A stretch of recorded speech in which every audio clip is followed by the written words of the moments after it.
Selamat pagi anak-anak ibu dimanapun Anda berada di pagi hari yang indah ini. Kita kembali lagi di materi pelajaran dengan sistem daring ya, online. Oke, materi kita sekarang adalah menganalisis permintaan selektif dalam pasar relevan. Permintaan selektif adalah permintaan akan merek atau pemasok spesifik dalam pasar yang relevan. Permintaan yang selektif, tahu selektif ya? Dalam menganalisis permintaan selektif, manajer lebih berfokus pada pemahaman atas pilihan mereka atau pemasok di dalam pasar yang relevan. Mari kita lihat lebih detail lagi.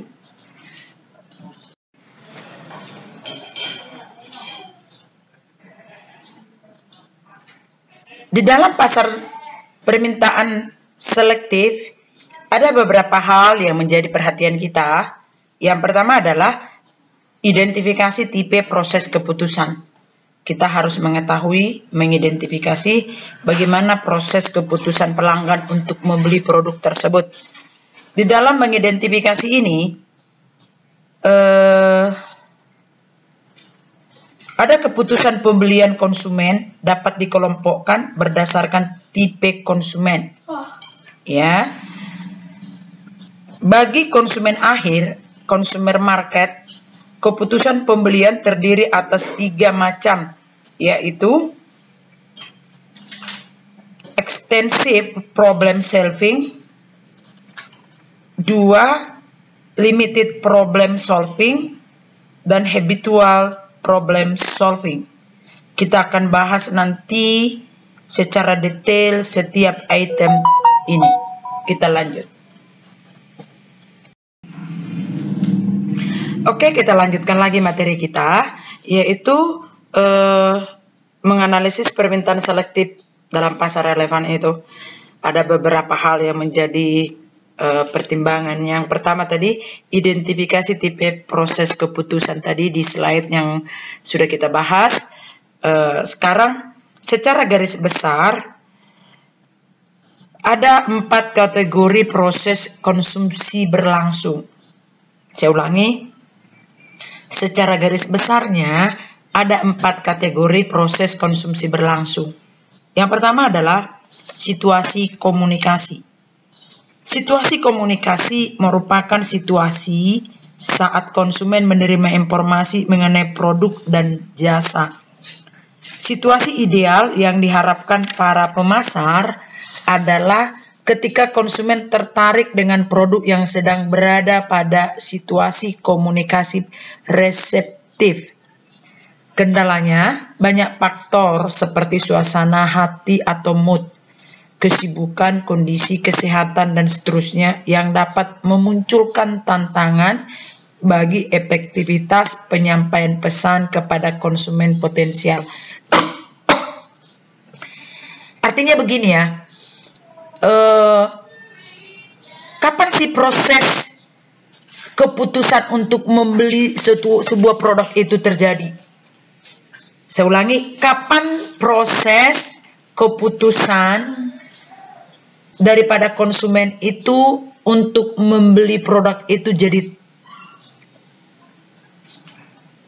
ada keputusan untuk membeli.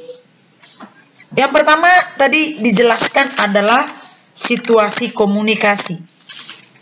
Artinya begini, ketika konsumen itu datang, tadinya dia tidak ada rencana membeli, tidak ada keinginan membeli, tapi karena dia sedang jalan-jalan ke toko kita, di saat terjadi situasi komunikasi, ya, kita ada dialog, ada komunikasi dengan konsumen, kita menawarkan sebuah produk. Pada saat itu sedang terjadi proses supaya konsumen memiliki keputusan untuk membeli produk yang kita tawarkan. Tetapi dalam kondisi ini ada beberapa masalah yang seringkali muncul. Masalah yang pertama adalah seperti suasana hati atau kondisi yang sedang terjadi. Mungkin hatinya sedang tidak mood. Mungkin dia ada kesibukan tertentu. Atau faktor kesehatan yang kurang baik. Ini akan sangat mengganggu seorang konsumen. Kita ajak untuk menawarkan sebuah produk sehingga dia mengambil keputusan untuk membeli. Yang kedua adalah situasi pembelian. Situasi pembelian merupakan situasi yang mempengaruhi pemilihan produk. Sebagai contoh, seorang ibu yang berbelanja dengan anak-anaknya cenderung lebih mungkin dipengaruhi referensi produk anak-anaknya ketimbang saat ia berbelanja sendiri. Yang kedua adalah situasi pembelian. Situasi pembelian di mana konsumen itu sudah tahu apa yang dia mau beli, apa yang dia mau inginkan. Contohnya tadi dikatakan seorang ibu yang ingin mungkin membeli baju lebaran, lalu dia bawa anaknya ke toko. Ketika dia membawa anaknya ke toko, akan jauh lebih mudah bagi kita sebagai penjual untuk meyakinkan ibu ini untuk mengambil keputusan untuk membeli, karena kita bisa memberikan pandangan atau bisa mempengaruhi pola pandang anaknya terhadap produk yang kita jual, daripada ibu ini datang sendirian ke toko. Yang ketiga adalah situasi pemakaian. Situasi pemakaian mencerminkan kondisi konsumsi produk atau jasa yang dibeli. Seorang konsumen bisa jadi menggunakan tipe dan merek minuman ringan yang berbeda untuk menjamu tamu atau untuk dikonsumsi sendiri. Dalam situasi non-sosial, merayakan pesta ulang tahun dan seterusnya. Di sini adalah keputusan membeli itu karena situasi pemakaian. Sebenarnya dia tidak membeli Coca-Cola, tidak membeli Sprite, tapi karena situasi lebaran, mereka menggunakan produk tersebut. Jadi, seorang konsumen membeli sebuah produk itu karena situasi pemakaian. Itu tadi ya. Mungkin karena karena lebaran, mungkin karena ada pesta, sehingga kita membeli produk tersebut. Dan yang keempat adalah situasi penghentian pemakaian. Situasi penghentian pemakaian produk merupakan situasi sewaktu produk atau kemasan produk dibuang sebelum atau sesudah digunakan. Situasi semacam ini seringkali memunculkan masalah sosial signifikan, sekaligus membuka peluang pemasaran. Sebagian konsumen memandang faktor kemudahan membuang produk sebagai salah satu atribut produk penting dalam berbagai situasi. Pembuangan produk saat ini harus dilakukan sebelum atau berbarengan dengan pembelian produk baru. Situasi penghentian pemakaian, di mana di sini ketika kita berhenti untuk membeli produk tersebut, tentu kita juga akan membeli produk pengganti, ya, di mana kita akan membeli produk pengganti. Dalam situasi ini kita akan membeli produk, ada satu proses keputusan untuk membeli produk tersebut.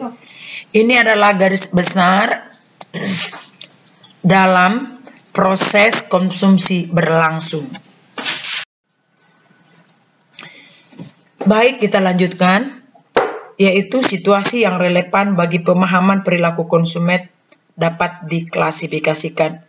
Jadi dari apa yang Ibu tadi jelaskan di slide yang tadi kita sudah terangkan, dari penjelasan itu dapat kita klasifikasikan bahwa situasi yang relevan bagi pemahaman perilaku konsumen itu dapat kita klasifikasikan, dapat kita kelompokkan.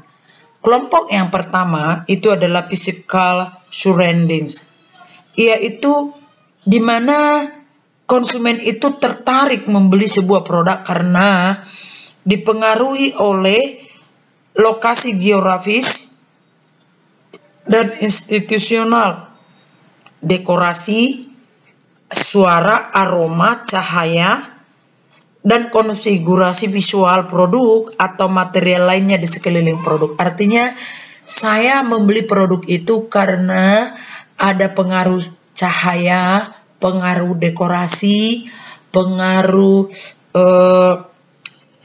visual-visual lainnya yang ditunjukkan, atau ada material-material pendukung terhadap produk tersebut. Saya kasih contoh, saya mau beli baju ke mall. Ketika saya berjalan, saya melihat sebuah baju dipajang, disolari, dimiliki di boneka model.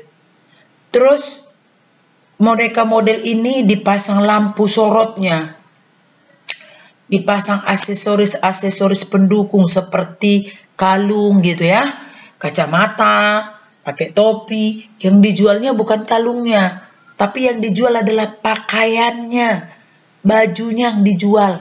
Tapi karena saya lihat baju ini dipajang sedemikian rupa dengan sorotan lampu, saya jadi tertarik, saya jadi suka. Warnanya jadi timbul saya lihat pada waktu itu. Jadi ini namanya physical surroundings, di mana situasi itu mempengaruhi saya untuk membeli produk karena adanya pengaruh dekorasi, pengaruh aksesoris, pengaruh cahaya, ya, dan lain sebagainya. Dan yang kedua adalah social surroundings. Social surroundings ini adalah meliputi kehadiran orang lain yang mempengaruhi terhadap perilaku konsumen individual. Saya pergi ke mall ditemani oleh kawan saya atau teman-teman saya. Tadinya saya tidak berminat dengan baju itu, tapi ketika teman saya ngomong, "Ih, bagus ya bajunya, boleh kita lihat dong." Lalu ketika kita sampai di toko, kita samperin, kita pegang itu baju, lalu teman ngomong, "Coba kamu, baju ini kamu coba, pasti cantik buat kamu." Lalu saya coba juga. Ketika saya coba, dia ngomong, "Ih, bagus sekali kamu makainya, ih cerah sekali, kamu kelihatan muda, cocok loh, bagus loh." Tadinya aku ndak minat membeli baju itu, tapi karena ada pengaruh dari orang di sekitar saya, dari lingkungan saya, dari teman-teman saya, akhirnya saya mengambil satu keputusan untuk membeli baju tersebut. Dan yang keempat adalah temporal perspektif, yakni pengaruh ketersediaan waktu terhadap perilaku konsumen, di mana ada situasi yang temporal, yang mendadak, yang tiba-tiba untuk mempengaruhi saya untuk membeli produk tersebut. Misalnya situasi hujan. Tadinya saya tidak ada keinginan untuk beli jas hujan, tapi karena tiba-tiba ada hujan, ini mempengaruhi saya membeli. Misalnya terjadi kecelakaan, karena ada kecelakaan, ya harus membeli perban, harus membeli obat. Ini adalah temporal, ya, situasi yang tidak kita duga, sehingga ini mempengaruhi konsumen untuk membeli produk tersebut. Dan yang keempat adalah task definition, yaitu minat, motif, alasan, atau kriteria membeli atau berbelanja, atau mengumpulkan informasi mengenai produk general maupun produk spesifik, baik untuk keluarga maupun untuk diri sendiri.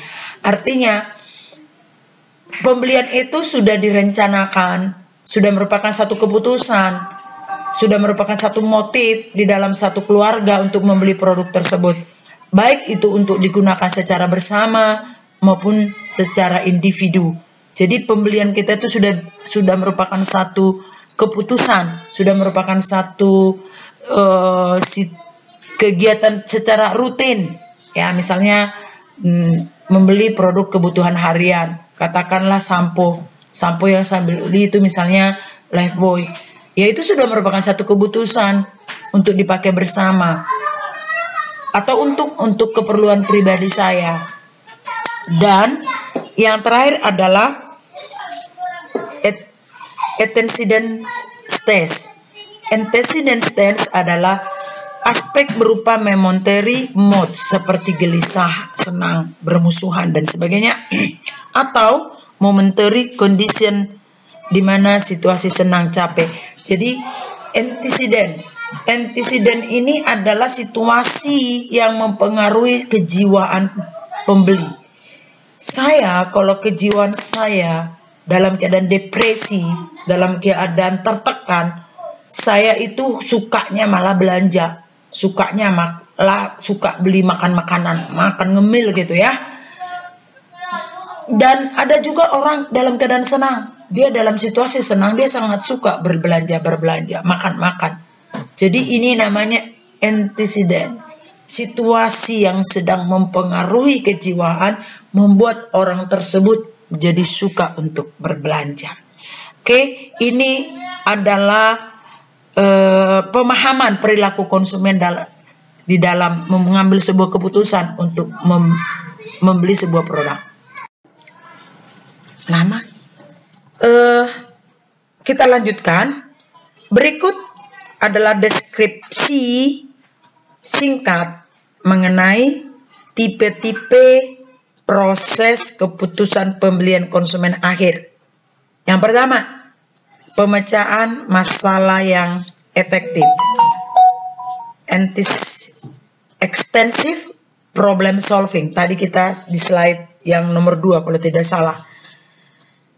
Yaitu dalam tipe ini, konsumen tidak memiliki pengalaman sebelumnya dalam pembelian suatu produk dan merasakan adanya tingkat risiko yang tinggi dalam pembelian. Jadi, tipe yang pertama dalam proses keputusan pembelian akhir adalah extensive problem solving. Tipe ini adalah konsumen tidak memiliki pengalaman sebelumnya di dalam pembelian sebuah produk tersebut. Dia tidak ada pengalaman. Yang kedua adalah pemecahan masalah terbatas.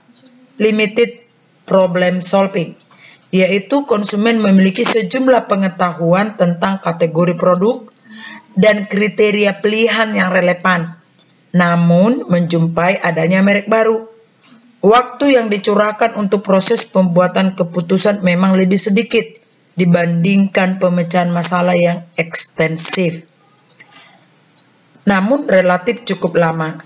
Konsumen bukan saja mengevaluasi merek baru, namun juga membandingkan berbagai merek yang ada untuk membentuk evaluasi atas preferensinya.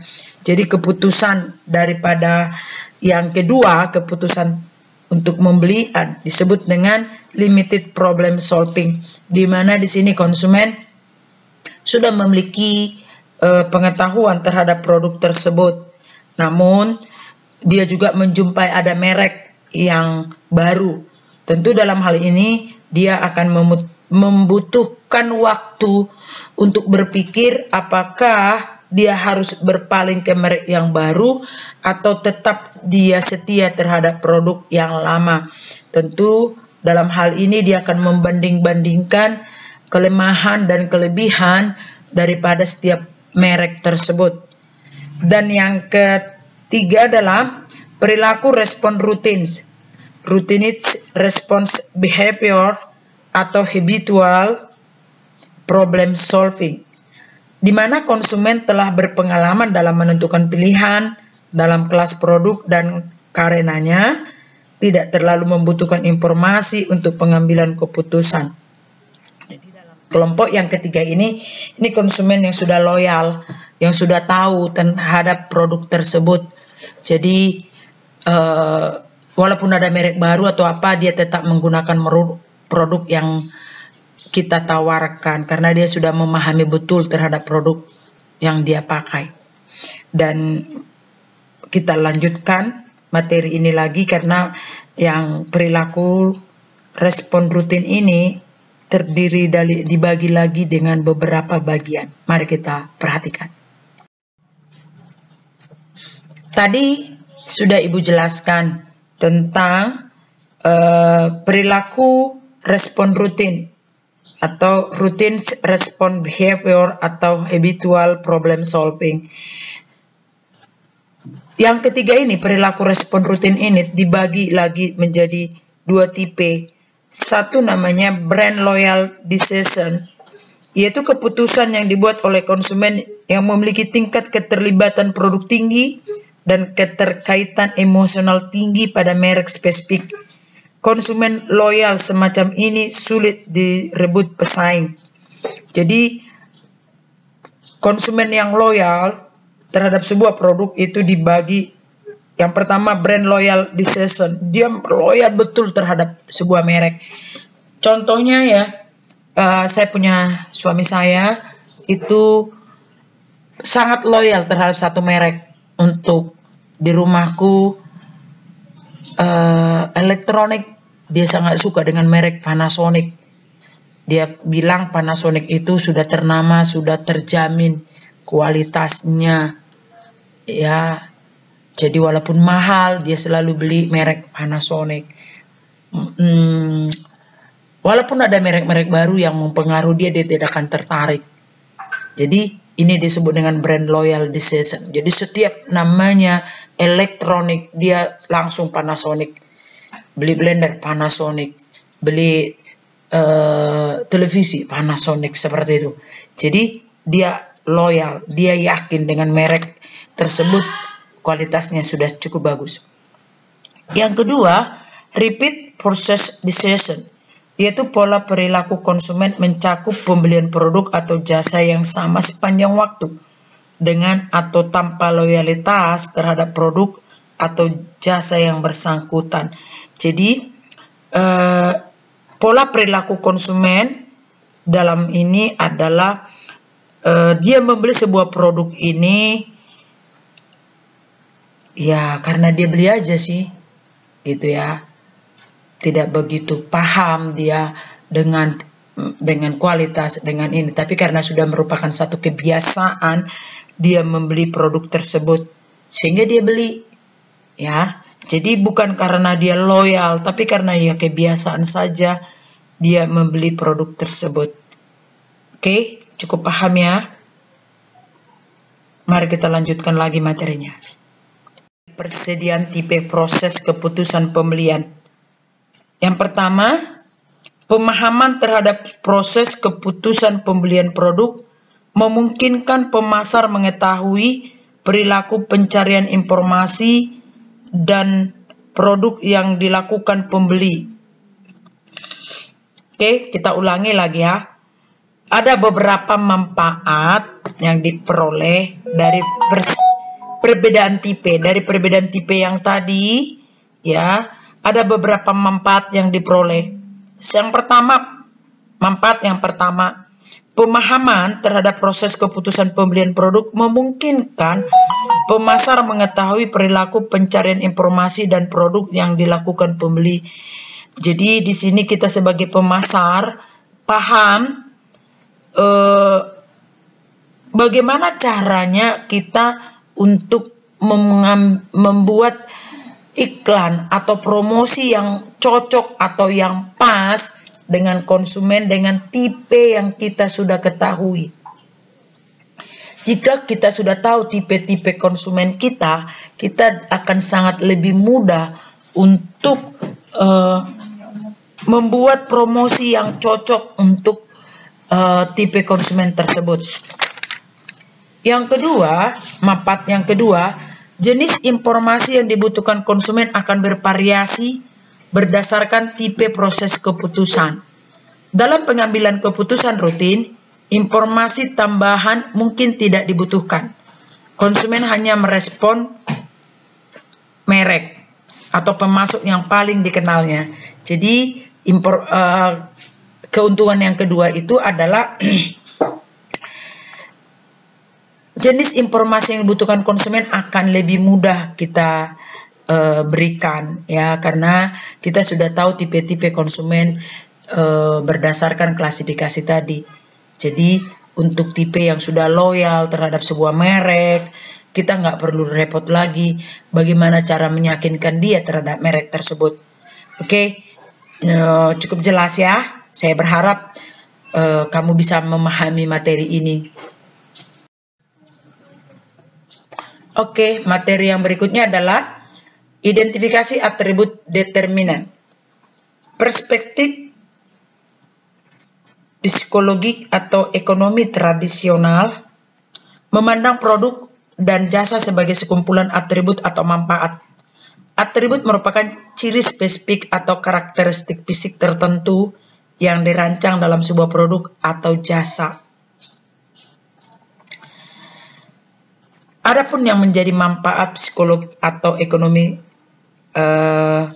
adapun manfaatnya buat kita adalah di mana kita harus memahami atribut daripada sebuah produk. Di dalam slide kita ada gambar 2 buah susu, satu dari produk Morinaga dan satunya lagi adalah SGM. Yang dimaksud dengan atribut dari sebuah produk adalah semua yang ada di kemasan ini namanya atribut.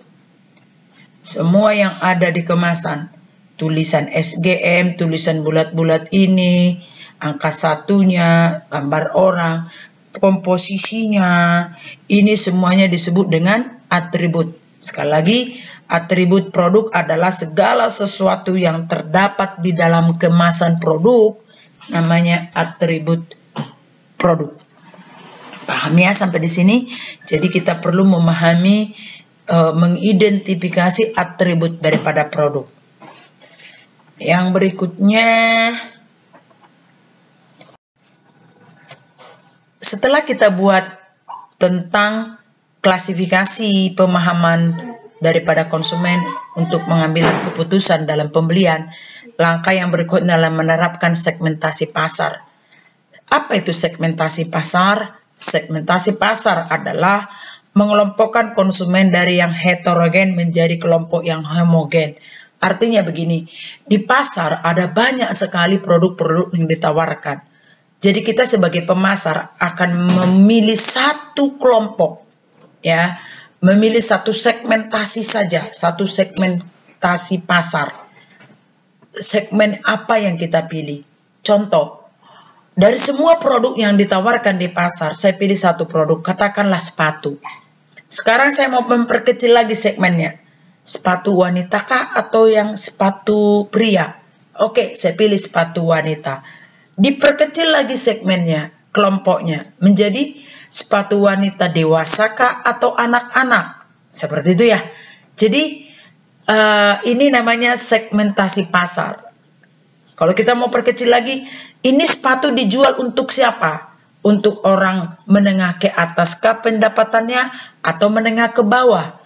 Kalau menengah ke bawah, kelompok segmentasi pasar saya tidak salah, saya jualan di pinggir jalan.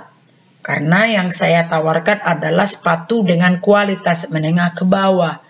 Tetapi kalau yang saya jual itu adalah produk yang menengah ke atas, akan salah kalau aku jualannya di pinggir jalan, karena tidak akan sanggup orang membelinya karena mahal harganya. Jadi segmentasi adalah mengelompokkan konsumen dari yang heterogen menjadi kelompok yang homogen. Langkah yang berikutnya adalah menilai persaingan. Seorang pemasar harus bisa menilai persaingan. Siapa saingan produk dia? Kalau kamu menjual sepatu, sainganmu bukan toko bangunan. Kalau kamu menjual sate, sainganmu bukan penjual pakaian. Tentu saingan kita adalah produk yang sejenis. Kalau saya jual sepatu, saingan saya adalah penjual sepatu. Sekarang masalahnya kalau saya penjual sepatu, merek katakanlah Crocodile, ya, merek Crocodile, tentu saingan saya bisa jadi merek Nike, ya, merek apalagi Adidas dan sebagainya.